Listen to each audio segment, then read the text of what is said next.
Assalamualaikum warahmatullahi wabarakatuh. Perkenalkan, nama saya Ainun Nekmah dari Prodi Manajemen Pendidikan Islam kelas A, Fakultas Tarbiyah dan Ilmu Keguruan dengan NIM 2211160008. Di sini saya akan presentasi mengenai tema pembahasan tentang perkembangan kebudayaan pada masa Bani Umayyah di Damaskus. Nah, kita ketahui bahwa dinasti Umayyah adalah khalifah Islam pertama yang menjadikan Damaskus sebagai pusat pemerintahannya. Dan pada masa pemerintahan Bani Umayyah di Damaskus ini juga mencapai masa keemasan dan disebut sebagai zaman keemasan karena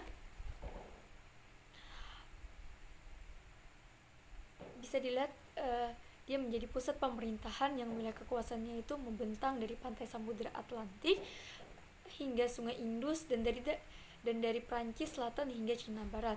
Nah, disebut sebagai zaman keemasan ini tentu juga dalam proses pemerintahannya dan disebut zaman keemasan ada namanya perkembangan kebudayaan dan kemajuan yang telah dicapai. Di antaranya pada masa pemerintahan Bani Umayyah di Damaskus ini mencapai perkembangan kebudayaan dan kemajuan yang signifikan. Di antaranya adalah perkembangan kebudayaan dan pengembangan berbagai ilmu pengetahuan dan menjadikan bahasa Arab sebagai bahasa internasional. Nah, adapun berdirinya Bani Umayyah di Damaskus.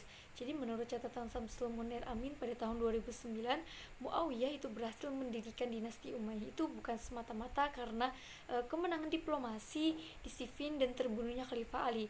Namun memang sejak semula gubernur Suriah ini sudah memiliki basis rasional yang solid bagi pembangunan karir politiknya di masa depan. Di antaranya yang pertama adalah adanya dukungan yang kuat dari rakyat Suriah dan dari kalangan Bani Umayyah sendiri. Yang kedua, sebagai seorang administrator, Muawiyah itu sangat bijaksana dalam menempatkan para pembantunya pada jabatan-jabatan penting. Dan yang ketiga adalah Muawiyah itu memiliki kemampuan menonjol sebagai negarawan sejati, bahkan mencapai tingkat hilm.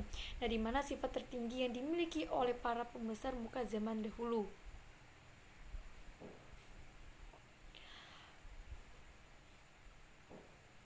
Pada masa pemerintahan Bani Umayyah di Damaskus ini sebut zaman keemasan, tentu banyak sekali kemajuan dan perkembangan yang telah dicapai Bani Umayyah di Damaskus. Di antaranya bisa dilihat di layar, yaitu yang pertama ada pengembangan bahasa Arab, adanya marbat pusat kegiatan ilmiah, ilmu qiraat, ilmu tafsir, ilmu hadis, ilmu fikih, ilmu nahwu, ilmu geografi, penerjemahan, bidang pendidikan, sistem irigasi, pencetakan uang logam, rumah sakit, masjid Umayyah, bidang seni dan budaya, pembangunan armada laut, sistem pemerintahan dinasti Umayyah, bidang sosial kemasyarakatan, bidang ekonomi, dan bidang politik dan militer.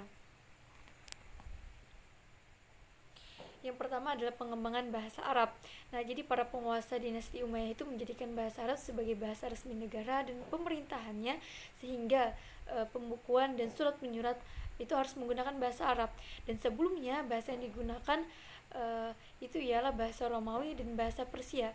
Dan hal ini itu dimaklumi karena kawasan Suriah dan sekitarnya itu pada awalnya adalah daerah jajahan Romawi dan Persia. Selanjutnya ada marbat dan pusat kegiatan ilmiah. Jadi pada masa dinasti Umayyah ini pernah mendirikan sebuah kota kecil sebagai pusat kegiatan dan ilmu pengetahuan dan kebudayaan. Dan kota ini dinamakan Marbat, sebuah kota satelit dari Damaskus. Dan di Marbat inilah berkumpul para pujangga, filsuf, ulama, penyair, dan cendekiawan, sehingga kota ini diberi gelar Ukatsnya Islam.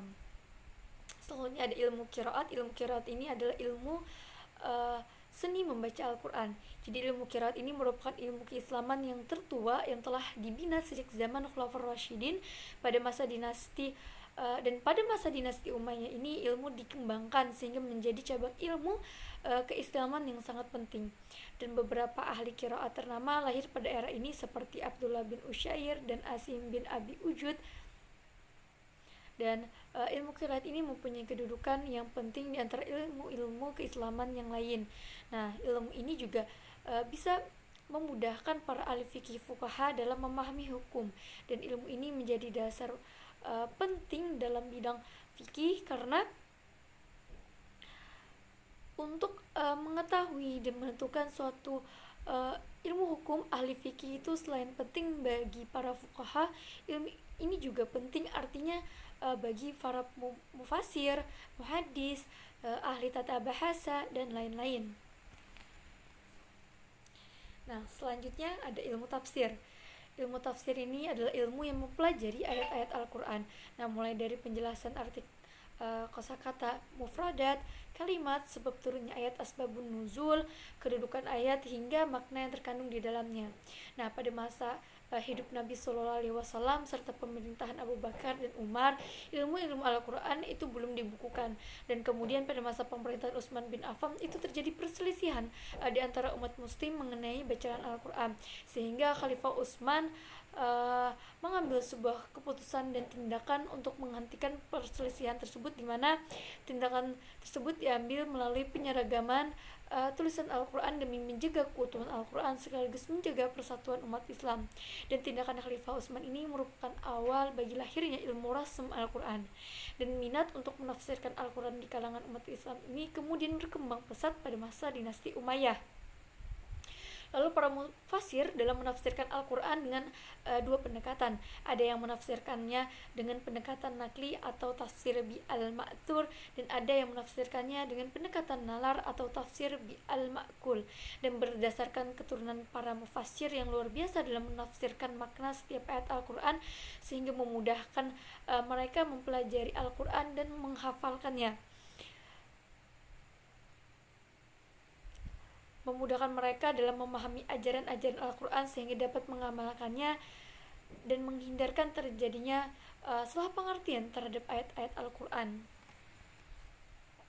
Selanjutnya ada ilmu hadis. Jadi pada masa dinasti Umayyah ini muncul usaha untuk mengumpulkan hadis, sehingga ilmu hadis ini bisa berdiri sebagai cabang ilmu tersendiri. Di antaranya ahli hadis yang masyhur pada masa dinasti Umayyah ini adalah Abdurrahman bin Amr al-Auza'i, ada Hasan al-Basri, Ibnu Abi Malika, dan Abu Amir bin Syurahbil Asy-Sya'bi. Selanjutnya ada ilmu fikih. Nah, fikih ini secara harfiah itu berarti pemahaman yang mendalam terhadap suatu hal, dan secara terminologi fikih ini berarti salah satu ilmu keislaman yang secara khusus membahas persoalan hukum yang mengatur berbagai aspek kehidupan manusia, baik kehidupan pribadi, bermasyarakat, maupun hubungan manusia dengan Tuhannya. Dan pada zaman Khalifahan dinasti Umayyah, ilmu fikih ini telah menjadi salah satu cabang ilmu yang berdiri sendiri. Di antara fuqaha yang terkenal pada masa itu ialah Sa'id bin Musayyib, Abu Bakar bin Abdurrahman, Qasim Ubaidillah, Urwah, dan Kharijah. Selanjutnya ada ilmu nahwu. Ilmu nahwu ini sangat diperlukan karena orang-orang Islam dan Arab itu sudah semakin banyak, dan seiring dengan perluasan wilayah Islam, dan ilmu nahwu ini kemudian dibukukan dan berkembang menjadi satu cabang ilmu tersendiri. Nah, ilmu nahwu ini memang sangat dibutuhkan untuk bisa memahami Al-Quran, hadis Nabi SAW, dan kitab-kitab yang berbahasa Arab. Nah, selanjutnya ada ilmu geografi dan sejarah. Ilmu geografi atau geografiyah ini dan sejarah tarik pada masa dinasti Umayyah itu ialah berkembang menjadi cabang ilmu tersendiri, dan perkembangan dakwah Islam ke daerah-daerah baru yang luas dan jauh itu menimbulkan suatu daerah bagi perkembangan ilmu geografi dan sejarah. Nah, lalu selanjutnya ada penerjemahan. Nah, demi kepentingan pembinaan dakwah Islamiyah pada masa dinasti Umayyah, itu dimulai kegiatan penerjemahan buku-buku ilmu pengetahuan dan bahasa-bahasa lain ke dalam bahasa Arab. Dan Khalid bin Yazid adalah orang yang mula-mula melakukan penerjemahan. Ia seorang pangeran yang sangat cerdas dan ambisius, dan didatangkanlah ke Damaskus para ilmuwan yang mampu melakukan penerjemahan dari berbagai bahasa. Kemudian diterjemahkanlah buku-buku tentang ilmu fikih, astronomi, fisika, kedokteran, dan lain-lain. Dan dinasti Umayyah ini tidak hanya berjasa mengembangkan dan memajukan ilmu pengetahuan seperti apa yang dikemukakan Georgi Zaidan. Jadi menurut Ihsan Masud, itu dinasti Umayyah juga turut andil dalam memajukan sistem irigasi dan perekonomian dengan mencetak uang logam sendiri. Selanjutnya ada bidang pendidikan. Nah, di sini ada kutab. Nah, kutab tetap ini adalah pendidikan pertama. Anak-anak akan belajar menulis, membaca, menghafal Al-Quran dan belajar pokok-pokok agama Islam. Selanjutnya ada masjid. Nah, di masjid ini adalah pendidikan kedua. Di mana di sana ada 2 tingkat, yaitu tingkat menengah yang akan diajar oleh guru biasa, dan di tingkat yang tinggi itu akan diajarkan oleh ulama. Selanjutnya ada Arabisasi, yaitu dalam pemerintahan dinasti Bani Umayyah itu telah mengadakan gerakan penerjemahan ke dalam bahasa Arab. Nah, di mana kegiatan tersebut dimulai pada masa Khalifah Marwan bin Hakam. Ia memerintahkan untuk menerjemahkan buku-buku yang berbahasa Yunani, Syria, Sanskerta, dan bahasa lainnya ke dalam bahasa Arab. Selanjutnya ada Baitul Hikmah. Nah, Baitul Hikmah ini adalah pusat kajian dan perpustakaan pada masa Bani Umayyah. Lalu ada sistem irigasi. Jadi pada masa ini dikenalkan sistem irigasi kuno yang berupa terowongan air dan teknik pengangkatan air serta naura atau kincir air. Dan istilah naura ini pertama kali muncul pada zaman dinasti Umayyah. Nah, saat penduduknya itu sedang menggali kanal di dekat Basrah. Selanjutnya ada pencetakan uang logam. Jadi pada masa pemerintahan Khalifah Abd al-Malik ini, pemerintah itu berinisiatif untuk membuat uang logam sendiri untuk menggantikan uang logam Romawi. Nah, sejak saat itu dinar yang dilengkapi dengan tulisan pujian kepada Allah Subhanahu wa taala menjadi mata uang resmi umat Islam di bawah dinasti Umayyah. Lalu berikutnya ada rumah sakit. Nah, sejarawan Ibnu Jubair itu mencatat di kota Damaskus itu berdiri sebuah rumah sakit lama dan rumah sakit baru, di mana rumah sakit yang dibangun umat Islam kali pertama adalah rumah sakit Al-Nuri pada tahun 706, dan pada masa pemerintahan Khalifah Al-Walid bin Abd Al-Maliki dari dinasti Umayyah. Nah, pada masa itu rumah sakit ini dilengkapi peralatan paling modern dan tenaga dokter serta perawat yang profesional. Nah, pada era tersebut Damaskus itu tumbuh besar sebagai salah satu kota penting yang dikuasai oleh umat Islam. Selanjutnya ada Masjid Umayyah. Nah, di mana sejarah mencatat masjid ini tidak hanya sebagai sarana ibadah, tetapi juga berfungsi sebagai sarana transportasi ilmu pengetahuan. Nah, Masjid Umayyah pun demikian, berfungsi sebagai sarana ibadah dan transformasi ilmu pengetahuan. Masjid ini merupakan salah satu warisan terbesar era peradaban Islam pada abad pertengahan dan menjadi masjid terpenting di Damaskus, bahkan di Suriah. Nah, hingga kini Masjid Umayyah ini yang juga dikenal dengan sebutan Masjid Agung Damaskus ini masih berdiri kokoh dan tetap menunjukkan kemegahannya. Nah, Khalifah itu berhasil membangun sebuah masjid yang menjadi salah satu bangunan terbesar yang pernah dibangun sejak zaman Romawi setelah lebih dari 1300 tahun, dan masjid ini masih menakjubkan hingga sekarang. Dan sebelum menjadi sebuah masjid, Masjid Umayyah ini adalah sebuah gereja yang dibangun pada masa Romawi. Sebelum menjadi gereja, bangunan itu merupakan tempat pengujian bangsa Yunani yang dibangun sekitar tahun 1000 sebelum Masehi, dan bangunan masjid rumah yang memperlihatkan proses pencampuran budaya Romawi dan Islam. Meskipun telah dilakukan beberapa perubahan pada arsitektur gereja, bagian-bagian khas gereja itu masih tampak pada kompleks masjid ini. Nah, termasuk sumur dan tempat pembaptisan bayi-bayi. Dari masjid ini pula terdapat kuburan kepala Nabi Yahya yang dipenggal oleh umatnya sendiri, Nabi Hud dan Nabi Khidir. Dan pembangunan Masjid Damaskus yang merupakan masjid terbesar pertama di abad ke-8 Masehi itu ternyata melibatkan para seniman dan tukang bangunan dari Mesir, Persia, India, Afrika Utara, dan Bizantium. Nah, selanjutnya pada bidang seni budaya ini mencakup beberapa bidang. Yang pertama ada bahasa Arab. Jadi bahasa Arab itu pada masa pemerintahan Bani Umayyah itu memang sudah berkembang luas ke berbagai penjuru dunia dan menjadi salah satu bahasa resmi internasional di samping bahasa Inggris.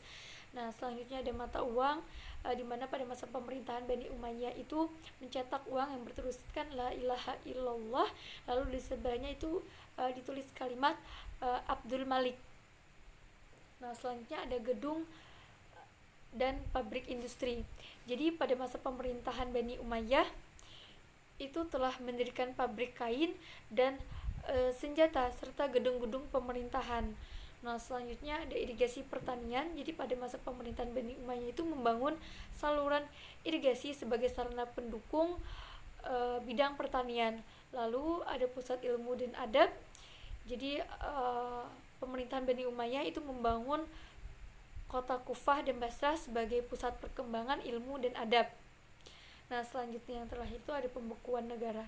Nah, di mana Bani Umayyah itu membuat sebuah administrasi pemerintahan dan pembukuan keuangan negara untuk kesenian. Nah, beranjak ke pembahasan selanjutnya yaitu sastra era dinasti Umayyah. Jadi di dalam pemerintahan dinasti Umayyah ini sastra itu memiliki berbagai fungsi yang berpengaruh serta mendorong perkembangan pemerintahan. Di antaranya sastra dijadikan sebagai alat propaganda politik, sastra dijadikan sebagai alat komunikasi baik secara damai ataupun yang mampu menimbulkan konflik. Sastra juga dijadikan sebagai alat penerus tradisi dan pelestarian budaya, sastra sebagai kritik dan kontrol sosial, serta sastra dijadikan sebagai komoditas atau perdagangan dan profesi. Nah, selanjutnya susastra era dinasti Umayyah. Jadi pada masa era dinasti Umayyah itu para masyarakat, pejabat, bahkan ilmuwan itu mengkaji dan meneliti bahasa Arab yang saat itu sudah diketahui banyak oleh khalayak mereka tentang keajaiban dan keunikan bahasa Arab.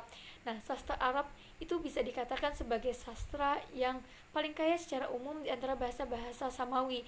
Nah, dalam sejarah sastra itu sangat memiliki hubungan erat dengan sejarah politik maupun sosial sebuah umat tertentu, di mana setiap sebuah bentuk politik dan kebangkitan sosial yang terjadi pada sebuah masyarakat akan terekam dalam sebuah pikiran yang kemudian akan diungkapkan oleh para penyair dalam tulisan para ulama yang berbentuk syair, khitabah, kitab, dan lain-lain.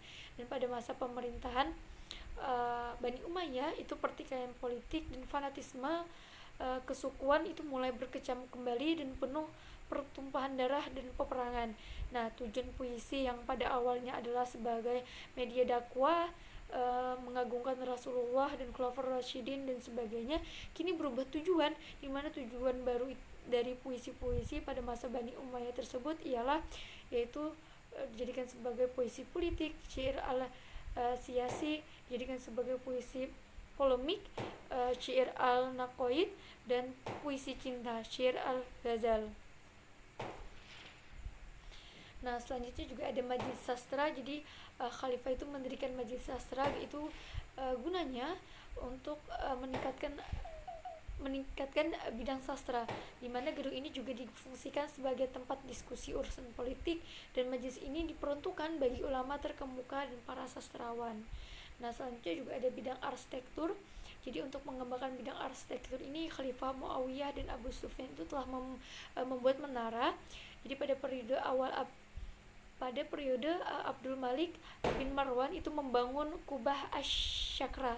Nah, kubah ini itu tercatat sebagai contoh hasil karya arsitektur muslim termegah kala itu, dan merenovasi Masjid Nabawi, membangun Istana Kusyar Merah dan Istana Al-Musatta yang digunakan sebagai tempat peristirahatan di padang pasir. Nah, selanjutnya adalah pembangunan armada laut Islam. Muawiyah itu pertama kali membangun kekuatan armada di lautan dalam sejarah Islam dan menjabat sebagai Amir Al-Bar dan pada masa pemerintahan Khalifah Utsman bin Affan. Nah, hingga sebutan ini menjadi istilah yang terpakai dalam angkatan laut setiap negara di dunia dengan sebutan admiral. Selanjutnya juga sistem pemerintahan dinasti Umayyah. Nah, jadi Muawiyah bin Abu Sufyan itu melakukan perubahan dan sistem pemerintahan yang dikenal dengan monarki hereditis, yaitu kerajaan turun-menurun. di mana itu menurut sistem pemerintahan di Persia dan di Bizantium. Nah, Muawiyah dalam memimpin itu masih tetap menggunakan istilah khalifah, namun ia memberikan interpretasi baru di dalamnya untuk mengagumkan jabatan tersebut. Ia menyebutnya khalifah Allah. Nah, dalam pengertian penguasa yang diangkat oleh Allah, dan dengan ini Muawiyah juga hidup sebagai raja yang memiliki tahta dan istana. Tidak hanya sekedar khalifah seperti pada masa Khulafaur Rasyidin, dan juga melengkapi struktur jabatan baru di bidang administrasinya. Ia menyusun beberapa dewan departemen, diantaranya ada Dewan Al-Rasail, di mana dewan ini bertugas menangani surat menyurat dari berbagai wilayah Islam. Selanjutnya ada Dewan Al-Kharaj, di mana Dewan Al-Kharaj ini bertugas penyelenggaraan penerimaan dan pengeluaran negara. Selanjutnya ada Dewan Al-Jundi, dewan ini yang mengurusi tentang ketentaraan. Selanjutnya ada Dewan Asyurta, di mana dewan ini bertugas menyelenggarakan pemeliharaan dan keamanan serta ketertiban umum. Yang terakhir ada Dewan Al-Qudat, dewan ini menyelenggarakan tertib hukum melalui badan-badan peradilan dan hukum setempat. Selanjutnya ada bidang sosial dan kemasyarakatan. Di sini meliputi adanya panti sosial penyandang cacat, Arab dan Mawali, perundang-undangan, pembangunan infrastruktur. Nah, selanjutnya di bidang ekonomi itu ada sumber pendapatan dan pengeluaran pemerintah. Nah, sumber keuangan negara itu salah satunya diambil dari daraib, yaitu kewajiban yang harus dibayar oleh warga negara. Nah, pajak istiwa ini ditetapkan untuk yang belum masuk Islam di daerah-daerah yang baru ditaklukkan. Namun semenjak masa kekhalifahan Umar bin Abdul Aziz, jizyah ini dihentikan bagi orang muslim. Nah, pajak untuk non-muslim juga dikurangi, dan kebijakan khalifah ini mendorong non-muslim untuk memeluk Islam. Nah, adapun pengeluaran dari uang yang masuk di pemerintahan dinasti Bani Umayyah ini tidak lain dipergunakan untuk gaji pegawai, tentara, biaya tata usaha negara, pembangunan pertanian termasuk irigasi dan penggalian, ongkos bagi terpidana juga tawanan perang, perlengkapan perang, dan hadiah bagi sastrawan dan ulama. Nah, selanjutnya ada mata uang. Mata uang ini dicetak secara teratur itu pada masa Khalifah Abdul Malik bin Marwan. Selanjutnya ada organisasi keuangan, di mana ada Baitul Mal, itu menjadi pusat pengatur keuangan, dan aset-asetnya itu didapatkan dari pajak, tanah, perorangan non-muslim. Nah, yang terakhir itu ada bidang politik dan militer. Jadi pada masa dinasti Bani Umayyah itu adalah salah satu kebijakan politik, yaitu terjadinya pemisahan kekuasaan antara politik dengan agama. Kekuasaan politik itu menjadi tugas Amirul Mukminin, sedangkan kekuasaan agama diurus oleh para ulama. Ada 5 lembaga pemerintahan di bidang politik, itu diantaranya yang pertama adalah lembaga politik An-Nizam Asy-Syiyas, yang kedua adalah lembaga keuangan An-Nizam Al-Mail, yang ketiga adalah lembaga tata usaha An-Nizam Al-Idari, yang keempat adalah lembaga kehakiman Al-Nizam Al-Qadi, yang kelima adalah lembaga ketenteraan An-Nizam Al-Harbi. Nah, jadi kurang lebih ada 20 bahasan tentang perkembangan kebudayaan pada masa Bani Umayyah di Damaskus tersebut. Dari hasil apa yang sudah saya jelaskan dan presentasikan, kita dapat tarik kesimpulannya, yaitu bahwa pada masa pemerintahan Bani Umayyah di Damaskus ini mencapai zaman keemasan, menjadi pusat pemerintahan yang wilayah kekuasaannya itu membentang dari pantai Samudra Atlantik hingga Sungai Indus, dan dari Perancis Selatan hingga Cina Barat. Nah, disebut masa keemasan ini tentu karena banyaknya perkembangan kebudayaan dan kemajuan yang telah dicapai pada masa pemerintahan Bani Umayyah di Damaskus. Itu diantaranya adalah ilmu pengetahuan, administrasi pemerintahan, seni budaya, sosial, politik, dan ekonomi. Dan salah satu yang terkenal, ya, pencapaian terkenal pada masa Bani Umayyah ini adalah perkembangan ilmu pengetahuan. Nah, itu tidak lain adalah upaya dan usaha yang dilakukan oleh pemerintah Bani Umayyah guna terciptanya pendidikan yang ideal dan bagus, dan semua itu dilakukan itu tidak lain bertujuan agar nantinya anak-anak khalifah itu dapat siap menduduki tahta kepemimpinan yang bersifat monarki ini, dan rakyat juga dapat menggantikan para ulama-ulama yang menyampaikan ilmu ketika mereka wafat. Nah, jadi kiranya itulah yang dapat saya paparkan mengenai perkembangan kebudayaan pada masa Bani Umayyah di Damaskus. Saya tutup presentasi saya dengan wabillahi taufiq wal hidayah. Wassalamualaikum warahmatullahi wabarakatuh.